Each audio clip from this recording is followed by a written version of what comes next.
Hey, ladies and gentlemen, this is Carmine Sabia for Explain America, and Letitia James is facing massive issues in her case against Trump. This thing could go to the Supreme Court. It could end with her being disbarred. Before we get started, please make sure you like, comment, share, and subscribe.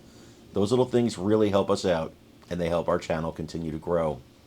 A lot of legal experts have said there is a possible Eighth Amendment violation here in the fine against Trump.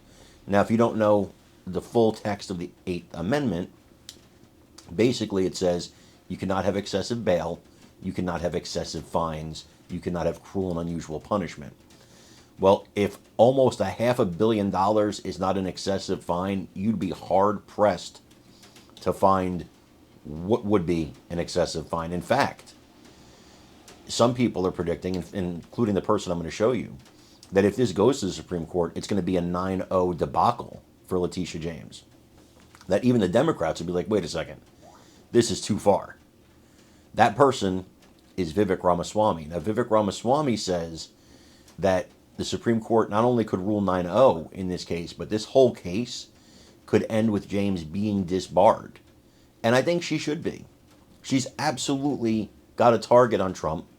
She campaigned on getting the man, brings up this archaic law to go after his business, and then pushes for this massive, ridiculous fine in a victimless crime.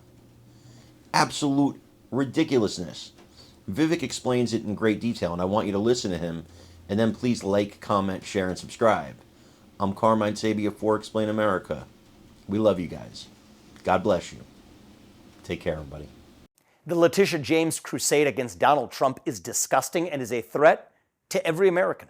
When you have prosecutors who are elected to office on a promise of going after one particular individual, as she campaigned on, then go on to keep a campaign promise using the legal system to do it, it's unjust. And this particular case reveals how ugly that is. In this case, you're talking about a crime for which there was literally no identifiable victim. The people who did business with Donald Trump weren't individual consumers. They were sophisticated financial institutions who made money from their dealings. And yet Letitia James is using a consumer protection statute to literally make up numbers and say, hey, you have hundreds of millions of dollars in penalties that you owe. You have bond to post by a particular date of an unreasonable magnitude that even no billionaire is regularly able to meet. And to say, if you don't do it, I'm going to start seizing your property. It's disgusting, and it is a threat to not only private property, but threat to the justice system and to the rights of every American. But the good news is there is an argument to push back against this in short order. And that's the Eighth Amendment.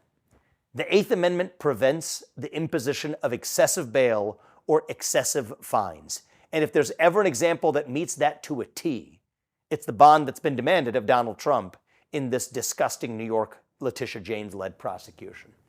This is an opportunity for the Supreme Court to step in and say, no, we're not going to stand for this kind of lawfare. Whether it's against Donald Trump or a Democrat, it's wrong. We don't want to empower prosecutors to be able to use bond and bail or bonds as a way of effectively achieving a goal that they couldn't achieve through the front door, which is bankrupting an opponent, even stopping them from being able to appeal those decisions. That's un-American. It needs to end now, not just for the protection of Donald Trump, but for the protection of every American. And in this disaster, I at least see a silver lining of some hope that that's exactly what we'll get from the Supreme Court. It's not just the current justices, not even the conservative ones, that would necessarily agree with this principle. Ruth Bader Ginsburg was a staunch defender of this part of the Eighth Amendment as well. She's no longer with us, but the other justices are. And I hope this can be another 9-0 rebuke of the kind of lawfare that we're seeing against Donald Trump and indirectly against every American in this country today. And I think it could be the most important Eighth Amendment case of the 21st century. I hope they bring it, and I hope they succeed.